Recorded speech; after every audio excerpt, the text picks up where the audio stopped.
दुनिया खत्म होने से पहले तुम्हें 3 ऑप्शन दिए जाते हैं। तुम किसे चुनोगे? पहला, खाने पीने का अनलिमिटेड सामान। दूसरा, एक गोल्डन डेजर्ट ईगल और कभी न खत्म होने वाली मैगजीन। तीसरा, एक हेयर स्प्रे जिससे तुम बहुत कूल दिखोगे। मुझे पहले से पता था कि 3 घंटे बाद भयानक बर्फीली तबाही आने वाली है। लोगों के जीने के हालात और खराब होते जाएंगे। ज़ोंबी वायरस फैलने वाला था। कानून और व्यवस्था धीरे धीरे खत्म होने वाली थी। इस तबाही में खाने की कमी सबसे बड़ी समस्या है। मैंने बिना सोचे पहले ऑप्शन को चुना, सिलेक्शन हो गया। होस्ट को अनलिमिटेड खाना मिल गया है। मैं बहुत खुश था और मन ही मन सोचा, मुझे थोड़ी कम बर्फ वाली कोक देना। मुझे थोड़ी प्यास लगी है। पलक झपकते ही मेरे हाथ में ठंडी कोक आ गई। मैं अपनी खुशी छुपा नहीं पा रहा था। हे भगवान, यह सच है। यह बहुत शानदार है। तबाही जल्दी ही आने वाली है। जीने के तरीके भी बदलने वाले हैं। अब मुझे उन मुश्किल दिनों को झेलना नहीं पड़ेगा। अब एक अलग जिंदगी जीने का समय आ गया है। आज से मैं नहीं। बीफ सिस्टम, मुझे 10 बीफ स्क्यूअर्स और दो। जब मैं बीफ स्क्यूअर्स खा रहा था, मुझे मेरी गर्लफ्रेंड का मैसेज आया। मेरा ग्रेड स्कूल में एडमिशन हो गया है। हमें कुछ चीजें साफ करनी होंगी। चलो ब्रेकअप कर लेते हैं। तुम्हें पता होना चाहिए, अब हम एक दुनिया के नहीं रहे। तुम बस महीने के 3,000 युआन कमाने वाले वर्कर हो और मैं अब एक ग्रेड स्टूडेंट हूँ। मेरा भविष्य बहुत बेहतर होने वाला है। मुझे पता है यह तुम्हारे लिए गलत है। तुमने पिछले कुछ सालों में मेरी ग्रेड स्कूल की तैयारी का खर्चा उठाया, पर मैंने भी अपनी जवानी कई साल इसमें दिए हैं, है ना? अब हम बराबर हैं। दोबारा कभी मुझसे संपर्क मत करना। चलो इसे यहीं खत्म करते हैं। उन ठंडे शब्दों को देखकर मेरे दिल में थोड़ा दर्द हुआ, पर फिर मुझे राहत महसूस हुई। मैंने बस एक ठंडी हंसी हंसी। हाँ हाँ हाँ लिनवानिया, तुम पछताओगी। सिस्टम का नोटिफिकेशन फिर से बजा, होस्ट के जिंदा रहने को पक्का करने के लिए। यह सिस्टम हर रोज रात के 12 बजे रिवार्ड्स देता है। ऑप्शन में हथियार और उपकरण, सप्लाई, बॉडी को मजबूत बनाने वाली चीजें और बहुत कुछ शामिल हैं। होस्ट रोजाना चेक इन करने के लिए किसी को भी चुन सकता है। अभी मैं तबाही के लिए बहुत एक्साइटेड हूँ। मैं पुरानी दुनिया में कोई नहीं था, लेकिन आने वाले मुश्किल दौर में मैं अपनी जिंदगी बदल कर रख दूंगा। ऐसा सोचते हुए मैं खुशी खुशी अपनी ई बाइक चलाकर अपने रेंटल अपार्टमेंट वापस आया और लिफ्ट का इंतजार करने लगा। मेरे पास से एक नफरत भरी आवाज आई, ए वर्कर, मुझसे दूर रहो, तुम्हारे पसीने से बहुत बदबू आ रही है। मैंने मुड़कर देखा। वह बैंक की यूनिफॉर्म पहने हुई थी। उसने अपनी नाक ढकी हुई थी और बहुत नफरत के साथ मुझे घूर रही थी। सू ही मेरी पड़ोसी है। मैं 501 में रहता हूँ। वह 502 में अपने नए पति वोंग कियांग के साथ रहती है। उनकी शादी हुए 1 महीना हो गया है। मैंने सूही को दूर से शादी के जोड़े में देखा था। तब मैं उसकी खूबसूरती देखकर हैरान रह गया था। उसका चेहरा और फिगर आसानी से 10 में से 9 नंबर के लायक है। मेरी उस एक्स गर्लफ्रेंड से कहीं बेहतर जिसने मुझे छोड़ दिया था। वह ऐसी है कि आपको रोमांस करने का मन कर जाए। थ्री किंगडम्स के रोमांस में चाओ चाओ के चैप्टर्स ढूंढने जैसा। सूही को अभी देखकर मेरे होठों पर धीरे से एक अजीब सी मुस्कान फैल गई। सूही ने अपनी भौहें कस लीं। वह बहुत चिढ़ी हुई लग रही थी। अगर घूरना बंद नहीं किया तो मैं तुम्हारी आंखें निकाल लूंगी। मैं पहले ही दिन भर काम करके बहुत थक चुकी हूँ और अब काम के बाद मुझे तुम जैसे कचरे की बदबू बर्दाश्त करनी पड़ रही है। कितनी बदन सी भी है। उसका पति वांग कियांग एक कंपनी का एग्जीक्यूटिव है। वे दोनों खुद को बहुत बड़ा समझते हैं। वे मेरे जैसे वर्कर्स को अपने दिल से नीची नजरों से देखते हैं। लिफ्ट आ गई। मैं अंदर चला गया। सूही का इरादा साफ था कि वह अगली लिफ्ट का इंतजार करेगी। लिफ्ट के दरवाजे बंद होने से ठीक पहले मैंने अचानक ठंडे अंदाज में कहा, अगर तुम्हें भूख लगे तो रात को मेरे पास आना, ठीक है? दरवाजे बंद होते ही सू ही बुरी तरह कांप गई। फिर वह गुस्से से पागल हो गई। तुम खुद को समझते क्या हो? खाने के लिए तुम्हारे पास आऊं? क्या तुम पागल हो गए हो? जब मैं अपने घर वापस आया तो मैंने अपनी अलमारी खंगालना शुरू कर दिया। भयानक बर्फ वाली मुसीबत आने वाली है। मुझे अपनी डाउन जैकेट, बिस्तर और बाकी सामान पहले बाहर निकालना होगा। दरवाजे पर जोर जोर से और तेज दस्तक हुई। बाहर से सूही के चिल्लाने की आवाज आई, ए वर्कर, बताओ कि पहले तुमने उस बात से क्या मतलब निकाला था? बाहर आओ, अंदर छुपकर शांत मत बैठो। मुझे पता है तुम अंदर हो। तभी उसके पति वांग कियांग ने दरवाजा खोला और पूछा, क्या हुआ है? तुम उस वर्कर के दरवाजे पर क्यों दस्तक दे रही हो बेबी? इस वर्कर ने अभी अभी मुझे छेड़ा है। मैं पक्का करूंगी कि ये अब यहाँ रह ना पाए। ये लड़का पिटाई मांग रहा है ना? चिंता मत करो, है मैं पक्का करूंगा कि वह वोंग चेंग अपनी बात पूरी नहीं कर पाया। उसने ऊपर देखा और मेरी ठंडी गुस्सैल नजरों से उसका सामना हुआ। उसका कॉन्फिडेंस तुरंत आधे से ज्यादा कम हो गया। वह काफी सीधा और कमजोर दिखता है। खैर, मैं सालों से मेहनत का काम कर रहा हूँ, इसलिए मैं काफी ज्यादा मजबूत और तगड़ा हूँ। अगर हमारी सच में लड़ाई हो गई तो नतीजा बहुत ही साफ होगा। वांग चेंग ने तुरंत अपना बर्ताव बदल लिया और मुझे देखकर मुस्कुराया। हा हा हा, तुम वापस आ गए। दिन भर काम करने के बाद थक गए होगे ना? जल्दी जाकर आराम करो। तुम भाग क्यों रहे हो? क्या तुमने नहीं देखा कि उसने अभी कैसा बर्ताव किया? क्या तुम डर गए हो या कुछ और है? हनी, तुमने मुझे गलत समझा। मैं डरा नहीं हूं। हम एक अमीर परिवार हैं जो एक खुशहाल और अच्छी जिंदगी जी रहे हैं। उसके जैसे गरीब लोग हमसे जलते होंगे। नियम याद रखो, खुश लोग झगड़ा नहीं करते। हम ही हैं जो खुश हैं। जब हम ऐसी हालात में फंसें तो हमें मौका मिलते ही पीछे हट जाना चाहिए। मैंने सारे मोटे रजाइयां और बिस्तर बाहर निकाल लिए, फिर दरवाजे और खिड़कियां कसकर बंद कर लीं। और उस रात चुपचाप तबाही आने का इंतजार करने लगा। अचानक एक ठंडी हवा का झोंका पहले से ही भारी हवा में मिल गया। आसमान से धीरे धीरे बड़े हंस के पंखों जैसे बर्फ के टुकड़े गिरने लगे। ठीक उसके बाद बर्फ पागलपन की तरह बरसने लगी। बस आधे घंटे में तापमान 30 डिग्री से गिरकर शून्य पर आ गया, और यह अभी भी गिर रहा था। उसी समय मुझे अपने दिल में खुशी हुई। रात के 12 बज चुके हैं। आज के चेक इन रिवॉर्ड्स ये हैं। पहला 10,000 थर्मल वियर जो स्पेशल मटेरियल से बने हैं और शून्य से नीचे 100 डिग्री तक की भयंकर ठंड झेल सकते हैं। दूसरा वायरलेस बैटरी पैक जो सभी इलेक्ट्रॉनिक चीजों के साथ काम करते हैं। तीसरा एक 10,000 टीबी का यूएसबी फ्लैश ड्राइव जिसमें दुनिया भर की सभी फिल्में, टीवी शो और बाकी चीजें हैं जिसे आप देखना चाहते हैं। चौथा शेंगजिंग इलाके के वो हमी मेलन्स जिनसे शुगर हो सकती है। अगर आप उन्हें खाएं तो मैंने एक पल सोचा और पहला ऑप्शन चुन लिया। तापमान बहुत तेजी से गिर रहा है, खुद को गर्म रखना सबसे जरूरी है। वैसे क्या सिस्टम मेरे साथ मजाक कर रहा है? 2 दिनों से लगातार ऐसा क्यों हो रहा है? आखिरी ऑप्शन इतना बेकार है। चुनाव करने के बाद मैंने ध्यान लगाया और काले रंग के थर्मल कपड़े मेरे हाथों में आ गए। कपड़ा वाकई बहुत शानदार है। यह कॉटन जैसा आरामदायक और वूल जैसा मुलायम है। इन्हें पहनने के बाद मेरी आंखें चमक उठीं। ये कपड़े सिर्फ ठंड ही नहीं रोकते बल्कि खुद से गर्मी भी पैदा कर सकते हैं। मेरे चेहरे, हाथों और पैरों पर भी बिल्कुल ठंड नहीं लग रही है। कुल मिलाकर ये मौसम काफी अच्छा लग रहा है। खाने और गर्मी की समस्या सुलझ गई है। मैं आराम से खिड़की के पास बैठा भारी बर्फबारी को पूरे शहर को सफेद रंग में रंगते हुए देख रहा था। अचानक नीचे से एक चीख सुनाई दी। मैं जल्दी से देखने के लिए गया। मेरे सामने का नजारा देखकर मैं बुरी तरह चौंक गया। एक नौजवान के चेहरे पर गहरा कट पड़ गया था। उसकी स्किन का जो भी हिस्सा बाहर था वह सब ऐसी ही दरारों से भरा हुआ था। आसपास के लोग घबरा गए और इधर उधर भागने लगे, लेकिन आधे मिनट से भी कम समय में उस आदमी की आंखें फैल गईं। वह जमीन पर गिर गया और उठ नहीं पाया। फिर उसकी सांसें पूरी तरह थम गईं। ऐसा सिर्फ एक के साथ नहीं हुआ था। जल्द ही और भी कई लोगों ने पाया कि उनके शरीर पर भी दरारें आ रही हैं। पूरा मोहल्ला तुरंत कोहराम में बदल गया। मैंने गौर से उन लोगों को देखा जिनके शरीर पर दरारें थीं। वे सब भी अभी थोड़ी देर पहले बाहर बर्फ के साथ खेल रहे थे। क्या यह बर्फ जहरीली है? छूने के 5 मिनट के भीतर दरारें पड़ जाती हैं और आप आधे मिनट के अंदर मर जाते हैं। मैं बस यह सोच रहा हूं कि क्या खून में मौजूद जहर फैल सकता है। मैं गहरी सांस लेने से खुद को रोक नहीं पाया। ये बहुत ही भयानक है। इतनी सी देर में ही नीचे मौजूद 1 दर्जन से ज्यादा लोग मर चुके हैं। मैंने न्यूज़ चेक करने के लिए अपना फोन निकाला। क्या बर्फ जहरीली है? और उससे जुड़े हैशटैग्स तुरंत टॉप सर्च में आ गए। मोहल्ले का ग्रुप चैट भी पूरी तरह से पागल खाने जैसा हो गया था। क्या कोई वहां है? प्लीज मेरे बच्चे को बचाओ। दुनिया को क्या हो गया है? बाहर फैली ये मुसीबत बस कुछ समय के लिए है। मुझे यकीन है कि हमें बचा लिया जाएगा। किसी के पास मिनरल वाटर और खाना है तो मैं उसके बहुत पैसे दूंगा।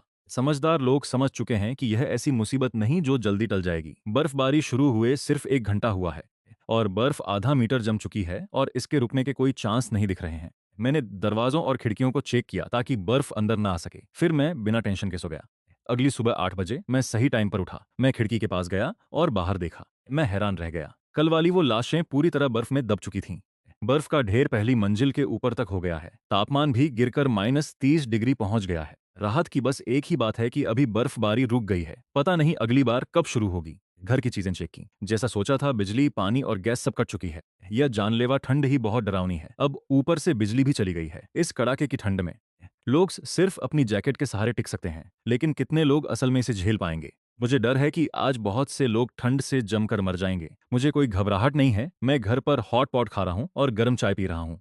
साथ ही हाउस ऑनर्स ग्रुप चैट में मैसेज देख रहा हूँ। पूरी रात की तरफ के बाद ग्रुप के बहुत से लोग शांत हो गए हैं। पता नहीं उन्हें फूड पॉइजनिंग हुई या क्या। बस कुछ ही एसओएस मैसेज बचे हैं, लेकिन साफ है कि कोई ध्यान नहीं दे रहा है। पूरा दिन मैं बिल्कुल बाहर नहीं निकला। रात के 12 बजे नया चेक इन टाइम आ गया। आज के चेक इन रिवॉर्ड के ऑप्शन ये रहे। एक इन्फिनिट मैगजीन वाली गोल्डन डेजर्ट ईगल पिस्तौल। 2 अपनी पावर रैंक में 5 लेवल की बढ़त। 3 वोल्टा स्लेज जो बर्फ पर बिना रुके चल सकती है। 4 सोडा की एक कैन जिसे पीकर आपको लगातार डकारें आएंगी। चौथा ऑप्शन अभी भी बहुत बेकार है।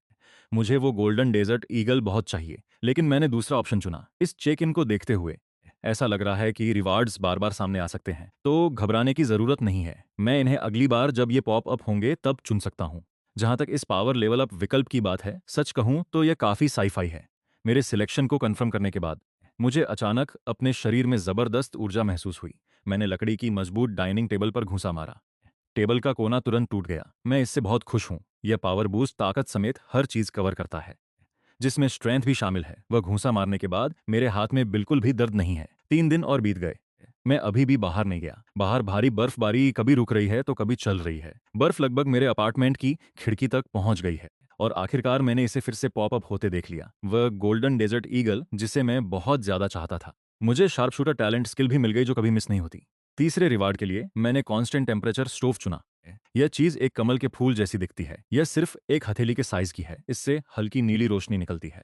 चार्जिंग की जरूरत नहीं है, ईंधन भी नहीं चाहिए, इसमें अपनी पावर है। कांस्टेंट टेम्परेचर स्टोव का काम यह है कि जब इसे घर के अंदर रखा जाता है तो यह आसपास 3 मीटर तक तापमान को 24 डिग्री पर सेट रखता है। नुकसान यह है कि यह दीवारों के पार काम नहीं करता। चलो 10,000 की जरूरत किसे है, बस घर के आसपास कुछ रख लो और सब कुछ गर्म हो जाएगा। मैं थोड़ा हैरान हूँ, क्या यह चीज मेरे थर्मल अंडरवियर को फालतू बना रही है? लेकिन इस चीज के साथ मैं आखिरकार घर पर नहा सकता हूँ। पहले दिन मैंने जो अनलिमिटेड फूड सप्लाई चुनी थी उसमें गर्म पानी पहले से शामिल है।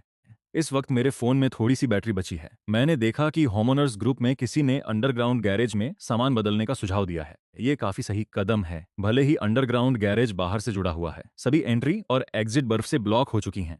आप इमरजेंसी एग्जिट के जरिए हर बिल्डिंग से वहां नीचे जा सकते हैं। दिन भर घर पर बैठकर खाना और पीना काफी बोरिंग है। मैंने नीचे जाकर देखने का फैसला किया। अंडरग्राउंड गैरेज पहले ही लोगों से भरा हुआ था। मैंने एक अंदाजा लगाया। पूरे कॉम्प्लेक्स में 15 बिल्डिंग हैं। कुल मिलाकर 3,700 से ज्यादा लोग हैं। गैरेज में सिर्फ 600 लोग ही आए थे। इसका मतलब है कि सिर्फ 5 दिन हुए हैं। कॉम्प्लेक्स में इतने सारे लोग पहले ही जा चुके हैं। रुको, यह सब सिर्फ बर्फ की वजह से नहीं है। हालांकि बर्फबारी देर रात शुरू हुई थी, ज्यादातर लोग इसके संपर्क में नहीं आए। शायद बहुत से लोगों के घरों में अभी भी राशन पड़ा है। उन्हें अभी सामान बदलने के लिए बाहर निकलने की जरूरत नहीं है। सेल फोन के बदले बोतल बंद पानी, सिगरेट के बदले instant noodles, chicken drummer sticks के बदले बुखार की दवाएं। ज्यादातर लोग खाने और पानी के लिए सौदा कर रहे हैं। कुछ अपने बीमार परिवार के लिए दवाएं ढूंढ रहे हैं। आखिरकार टेम्परेचर अचानक गिर गया है। बहुत से लोगों को जुकाम हो गया है। भले ही ज्यादातर बोतल बंद पानी पूरी तरह जम चुका है, पर इसे थोड़ा पिघलाने के बाद पिया जा सकता है। तभी मैंने वांग चांग और सूही उस कपल को देखा। उनके सामने कुछ सोने चांदी के गहने रखे हुए थे, लगता है जिंदा रहने के लिए। सूही ने तो अपने दहेज का सामान भी निकाल लिया था। लेकिन कयामत के शुरू हुए कई दिन बीत चुके हैं। हर कोई जानता है कि सोना और चांदी अब किसी काम के नहीं है। पुरानी दुनिया में आप पैसों के बिना कहीं नहीं जा सकते थे, लेकिन इस दुनिया में इससे फर्क नहीं पड़ता कि आपके पास पैसे हैं या नहीं। कोई उनकी तरफ देख भी नहीं रहा था। सूही ने ऊपर देखा और मुझे अपनी तरफ मुस्कुराते हुए पाया। वह उस दिन लिफ्ट में मेरे कहे हुए शब्दों को भूले बिना न रह सकी। अगर तुम्हें भूख लगे तो रात को मेरे पास आ जाना। क्या ये मुमकिन है? उसे बहुत पहले से पता था कि भारी बर्फबारी होने वाली है। मैं वहां नहीं गया। मैं इधर उधर घूमता रहा। तभी मुझे एक महिला दिखी जो सूही की तरह ही सुंदर और फिट थी। मेरी आंखें तुरंत चमक उठीं। ये महिला कोने में अकेले बैठी थी। उसके सामने लग्जरी बैग, कॉस्मेटिक्स और ऐसी ही दूसरी चीजें पड़ी थीं, बिल्कुल सूही की तरह। बाकी लोगों ने उन पर कोई ध्यान नहीं दिया। मैं एक तरफ हालात पर नजर रखे हुए था और दूसरी तरफ लोगों की बातें सुन रहा था। मैंने कुछ काम की जानकारियां इकट्ठा की। पहली बात, खून में मौजूद जहर केवल स्किन के टच होने से ही फैलता है। यह हवा के जरिए नहीं फैलता। मेरे ख्याल से यह थोड़ी अच्छी खबर है, वरना ताजी हवा के लिए दरवाजा खोलने की हिम्मत कौन करता। दूसरी बात, कुछ लोग इतने भूखे थे कि वे बर्दाश्त नहीं कर पाए और उन्होंने कोशिश की। जब तक आपकी स्किन सीधे खून के टच में नहीं आती, आप वहां आ जा सकते हैं जहां बर्फ ज्यादा गहरी नहीं है। बस दिक्कत यह है कि मोहल्ले की सड़कों पर बर्फ बहुत गहरी हो गई है। हर जगह 3 मीटर से भी ज्यादा गहरी बर्फ है। लोगों का बाहर निकलकर सामान ढूंढ पाना नामुमकिन है। बेशक बहुत सारे लोग घर पर मौजूद टूल्स का इस्तेमाल करके अपनी गाड़ियों को मॉडिफाई करने की बात कर रहे थे ताकि देख सकें कि क्या वे यहां से निकल सकते हैं। मुझे लगता है यह बिल्कुल बकवास है। अभी बर्फ इतनी मोटी है कि एक बड़ी मशीन को भी इसमें से निकलने में पसीने छूट जाएंगे। आम गाड़ियों की तो बात ही छोड़ो। इससे पता चलता है कि लोगों के पास अब राशन कितना कम हो गया है। तीसरी खबर ने मुझे थोड़ा परेशान कर दिया। जहर से मरने वाले सभी लोगों की आंखें ग्रे वाइट हो गई हैं। हर कोई बहुत ही अजीब और टेढ़े मेढ़े पोज में जम गया है। वे बहुत डरावने लग रहे हैं। रुको, क्या ये सभी लोग बाद में ज़ोंबी नहीं बन जाएंगे? जितना मैंने इसके बारे में सोचा उतना ही यह मुमकिन लगने लगा। जैसे ही मौसम गर्म होगा और ये लाशें पिघलेंगी, बहुत ज्यादा चांस है कि वे फिर से जिंदा हो जाएंगी। ऐसा लगता है कि अगर मुझे आगे ताकत बढ़ाने वाले ऑप्शन दिखते हैं तो मुझे उन्हें तुरंत चुन लेना चाहिए। मैं जितना ताकतवर होऊंगा, मेरे बचने के चांस उतने ही बढ़ जाएंगे। तभी सिस्टर लियू मेरी तरफ झुकी और धीमी आवाज में बोली, अरे हैंडसम, ये सारे बैग्स महंगे डिजाइनर ब्रांड्स के हैं जिन्हें मैंने बहुत पैसों में खरीदा था। क्या मैं इन्हें खाने के बदले एक्सचेंज कर सकती हूँ? ये चीजें अभी किसी काम की नहीं है। कुछ ज्यादा काम की चीजें तुम्हारे पास? सिस्टर लियू का चेहरा तुरंत जम गया। वे दिल में अच्छी तरह जानती थीं कि इस वक्त डिजाइनर बैग्स की कोई कीमत नहीं है। हर कोई मोटी परतों में ढका है और भूखा मर रहा है। अब तैयार होने की परवाह किसे है? वह अकेली रहती हैं और उनके पास मदद के लिए कोई नहीं है। ऐसे बुरे समय में उनके पास शायद इकलौती चीज जो कीमती है वह खुद हैं, लेकिन वह इतनी आसानी से वह कदम उठाने को तैयार नहीं थी। तो फिर यह कैसा रहेगा? सिस्टर लियू थोड़ी हिचकिचाई और अपनी जेब से एक काला प्लास्टिक बैग निकाला। मैंने उसे लिया और वह मेरे हाथ में काफी भारी लग रहा था। मैंने उसे खोलकर देखा। अंदर सब कुछ ठीक से रखा हुआ था। ढेर सारे पावर बैंक्स। तुम मुझे मुंह पर हैंडसम बोलती हो, लेकिन तुम मुझे बस एक चार्जिंग स्टेशन समझ रही हो, है ना? ये सब फुल चार्ज हैं, तुम इन्हें कभी भी इस्तेमाल कर सकती हो। इन्हें वापस ले जाओ। मैंने प्लास्टिक बैग उनकी तरफ उछाल दिया। वैसे मैं शुरू में ही उन्हें मना करना चाहता था, लेकिन मैंने थोड़ा लंबा गेम खेलने का फैसला किया। इसलिए मैंने अपनी जेब से एक और चीज निकाली, ब्रेड का एक टुकड़ा, और उसे उनकी आंखों के सामने लहराया। अगर खाना चाहिए तो मेरे घर आ जाना। हम सब समझदार बड़े लोग हैं। तुम समझ गई होगी मेरा क्या मतलब है। मैंने ये कहने के बाद उसे एक मतलब भरी नजरों से देखा और मुड़कर चल दिया। सिस्टर लियो ने अपने होंठ चबाए। अंदर ही अंदर कन्फ्यूजन में थी। अगर ये पहले की बात होती तो मैं उस जैसे लड़कों की तरफ देखती भी नहीं। किसने सोचा था कि अब मुझे उसी के पास जाना पड़ेगा। भले ही मुझे बहुत गुस्सा आ रहा है, लेकिन मैं और कर भी क्या सकती हूँ। उसके पास खाना है। मैं अपने अगले शिकार की तलाश में इधर उधर घूमती रही।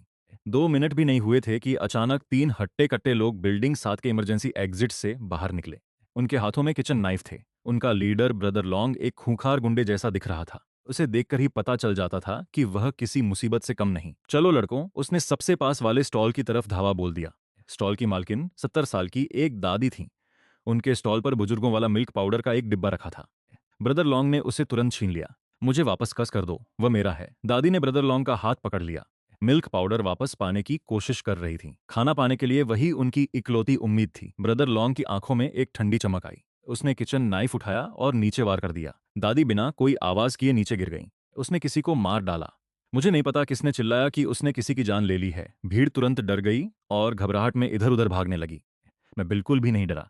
मैंने फिजिकल स्ट्रेंथ बूस्ट का ऑप्शन चुन लिया था। चेक इन करने से पहले ये लोग मेरा मुकाबला नहीं कर सकते, लेकिन मेरा मन दूसरों के मामलों में टांग अड़ाने का भी नहीं था। मैं बस आराम से भीड़ के साथ घर की ओर चल दिया। इतने दिन बीत चुके हैं। सिस्टम धीरे धीरे खत्म हो रहा है। जब जीने की लड़ाई आती है तो सारी दया और इंसानियत धरी की धरी रह जाती है। आज से ही इस तबाही की शुरुआत हुई है। तुम क्यों खोई हुई हो? लूटपाट जारी रखो। ब्रदर लॉन्ग दहाड़ा। उसके 2 गुर्गों ने हिम्मत जुटाई और लोगों को लूटने के लिए चाकू लहराने लगे। लुजई ने यह देखा और जितनी जल्दी हो सके अपने घर की ओर भागी। उसने जमीन पर पड़े अपने डिजाइनर बैग को उठाने की भी परवाह नहीं की। उसने यह भी नहीं देखा कि उसका आईडी कार्ड गिर गया है। वांग तेंग ने सू हूं को घसीटा और पागल की तरह दौड़ने लगा, लेकिन वे दोनों बिगड़े हुए लोग बहुत जल्दी गिर गए। हनी डर के मारे सुहूक की टांगे कांप रही थीं। वह खड़ी भी नहीं हो पा रही थी। बेबी जल्दी उठो। वांग टेंग ने उसे खींचने की कोशिश की, लेकिन वह भी इतना भूखा था कि उसमें कोई दम नहीं बचा था। ब्रदर लॉन्ग को चाकू लिए अपनी तरफ आते देख वांग टेंग जल्दी से चिल्लाया, बेबी मेरा इंतजार करो, मैं मदद लेकर आता हूँ। उसने उसे छोड़ा और पीछे मुड़कर देखे बिना ही भाग गया। सुहे पूरी तरह हैरान रह गई। उसने कभी सोचा भी नहीं था कि उसका नया पति उसे बस ऐसे ही अकेला छोड़ देगा। गुंडे को पास आते देख वह इतनी डर गई कि रोने लगी। मैं उसके पास गया और तुरंत उसे खड़ा किया। आखिरकार वह मेरा टारगेट है। मैं उसे ऐसे ही मरने नहीं दे सकता था। मेरे हाथ से ताकत महसूस करके सूहे ने ऊपर देखा और पाया कि वह मैं हूं। उसके दिल की धड़कन बढ़ गई। इसी बीच ब्रदर लॉन्ग और उसके साथी अभी भी गुस्से में हमला कर रहे थे। जब तक गैरेज में मौजूद हर कोई भाग नहीं गया तब तक वे रुके नहीं। दोनों गुर्गों ने तेजी से इलाके को लूटा। उन्हें बहुत सारा खाना मिल गया। उनकी योजना बहुत सरल थी, अचानक हमला करके लोगों को लूटना। हर कोई पक्का भाग ही जाता, क्योंकि सब डरे हुए थे। उनके पास अपने स्टॉलों से सामान सामाने का समय नहीं होता, इसलिए वह सारा सामान उनका हो जाता। इस मुश्किल दौर में लोग ऐसे ही होते हैं। हर कोई चोट खाने से डरता है। कोई भी वापस लड़ने की हिम्मत नहीं करता। इस तरह उन तीनों ने सैकड़ों लोगों को डरा दिया। ब्रदर लॉन्ग ने अंदाजे से गिनती की। लूटा गया खाना कुछ दिनों के लिए काफी था।